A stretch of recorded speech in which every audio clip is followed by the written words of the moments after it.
Queremos abordar el tema jubilatorio, porque me parece que es uno de los puntos fundamentales. Por lo pronto se suspende la fórmula de movilidad jubilatoria y va a haber aumentos por decreto en forma transitoria. Todo esto hasta que se encuentre una fórmula adecuada. Quiero saludar a la doctora Florencia Marcarián, que es abogada previsional.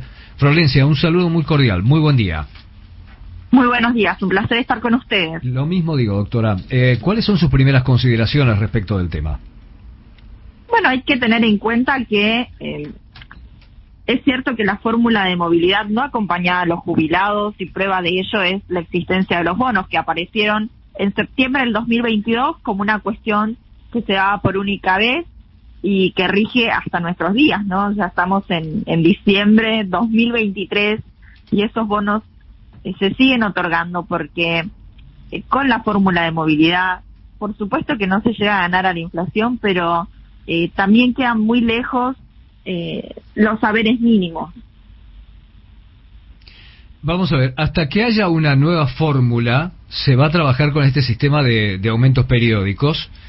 Dicen que especialmente atendiendo a los sectores de más bajos ingresos. El sistema está bien, siempre hay que ayudar a las personas de más bajos ingresos, pero no es violatorio de derechos y se sigue con el achatamiento de la pirámide. ¿Qué cambia ahí estructuralmente?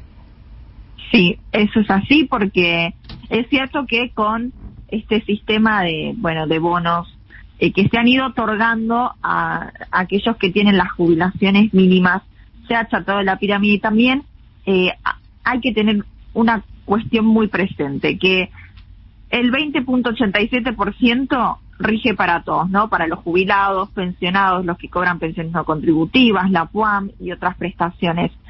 Pero no todos recibieron un 20.87, ¿no? Porque aquel que recibe el bono recibe un poco más. Es cierto que están en una posición un poco más desventajosa en lo que refiere a lo económico y que esa ayuda es necesaria, pero como es un bono que se ha otorgado discrecionalmente, hay haberes que apenas superan la mínima y bueno, han quedado fuera de toda ayuda, ¿no? Fuera de todo bono o compensación.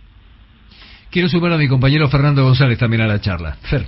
Sí, Florencia, ¿qué tal? Buen día. Y digo, esta misma discusión, ¿no? La hemos tenido cuando Mauricio Macri cambió la fórmula por un polinomio a lo que se venía haciendo. Después resultó que había en el polinomio una reducción del haber jubilatorio y por eso hubo una protesta en la calle y aquellos piedrazos en el Congreso. Se volvió, digamos, al esquema anterior con Alberto Fernández. Se dan estos bonos para tratar de compensar a las jubilaciones más bajas. ¿Cuál es el sistema ideal en la experiencia que usted tiene para esto? Porque digo, lo que plantean ahora es por decreto y aumentos a los haberes más bajos y lo que uno espera es que se elimine una vez por todas el decreto para esperar por decisión del presidente o del gobierno de turno cuál debe ser el aumento jubilatorio y que el jubilado pueda saber más o menos cómo se recompone su haber. Esta es una situación que no resulta nueva para los jubilados porque en el 2020, con la emergencia que se dio en el marco del COVID, hubo una suspensión de la fórmula de movilidad, dejó de aplicarse durante todo ese año. Ahora, el problema fue que en el 2021, cuando se reanuda la fórmula de movilidad, esos aumentos se fueron dando sobre la base del decreto, ¿no? Y no sobre la base de lo que hubiera arrojado la fórmula de movilidad que regía. Y esto dio lugar a nuevos reclamos en sede judicial. Habrá que ver de aquí en más que sí es cierto que la idea es que los aumentos se den por decreto mientras se discute una nueva fórmula de movilidad. Entonces hay anuncios respecto a los jubilados, que bueno, que va a haber un cambio en la fórmula de movilidad, pero todavía no hay precisiones sobre este asunto, ¿no? Se sabe que se va a modificar, pero no sobre qué base o qué se va a tener en cuenta para esa fórmula de movilidad, y que mientras tanto van a seguir los aumentos por decretos, que por supuesto que son discrecionales, pero tampoco sobre qué pauta, ¿no? Cuál va a ser, si van a utilizar algún índice o cuál va a ser la pauta por la que se va a regir ese aumento. Pero para llevar un poquito de tranquilidad, ¿no? Ante tanta incertidumbre, el vocero presidencial mencionó que la idea es que puedan estar mucho mejor que con esta fórmula que rige hoy en día, porque si no los jubilados perderían de aquí al próximo trimestre entre un 25 y un 40% del poder adquisitivo. Doctora, lo que no parece cambiar estructuralmente es la idea o la necesidad de usar acciones de ANSES o de usar dineros de ANSES, supongo que para otros menesteres. Así es, de hecho, bueno, el fondo de garantía pasaría al Tesoro Nacional. Es una decisión muy importante porque, bueno, hay que tener en cuenta que este fondo de garantía se produce cuando se dio el traspaso de las AFJP al organismo previsional, y que la idea en principio era que ante una crisis económica y si no se podía hacer frente al pago de las jubilaciones y las pensiones y de las prestaciones que ofrece el ANSES, que, bueno, con ese fondo de garantía se pudiera hacer frente a un fondo de garantía que hoy está alrededor de los 76.000 millones de dólares. Fernando. Sí, Florencia, y respecto de lo que viene, en base a las pocas precisiones que tenemos todavía, la expectativa suya es positiva, negativa, en cuanto a que, bueno, se den por decreto y esperar a que se establezca una ley y una fórmula para que pueda tener esa previsión el jubilado, ¿no?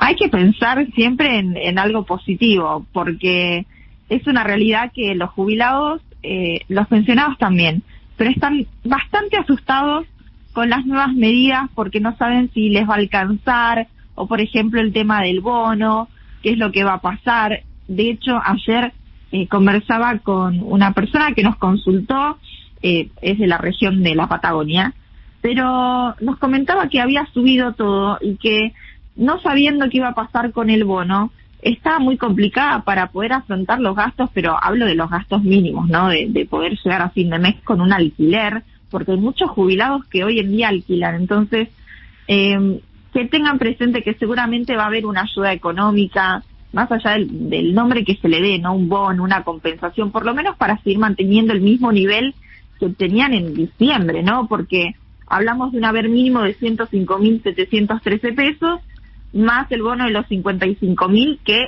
se pagó y se estuvo pagando todo este mes de diciembre.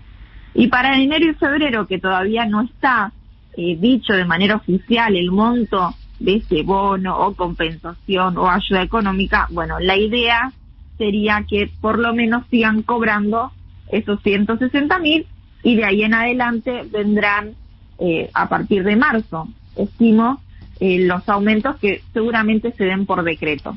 Lo que pasa es que en el mientras tanto están previstas inflaciones de entre el 29, 30 y más por ciento desde aquí hasta marzo precisamente. Habrá que ver esos mecanismos de compensación cómo llegan, ¿no? Porque va a ser sumamente difícil. Pensemos que vamos a tener una inflación posiblemente superior al 100% en tan solo 3 meses. Sí, así es. Habrá que ver si se implementa algún otro sistema, ¿no? Más allá de esta ayuda económica que podría darse.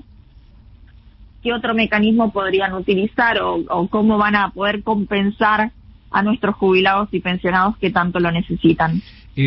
¿Hay cambios estructurales en lo que es, por ejemplo, hoy día el retiro por invalidez? Por el momento no hay nada dicho. Las medidas refieren más que nada a los cambios en fórmula de movilidad. Bueno, el tema del fondo de garantía también. Estas cuestiones, ¿no? Que son las más urgentes. Quizás también el caso de las moratorias, que se ha conversado mucho acerca de su posible eliminación. Florencia, quiero agradecer muchísimo su tiempo. Muchísimas gracias a ustedes, que tengan un excelente día. Lo mismo digo, la doctora Florencia Marcarián, abogada previsional.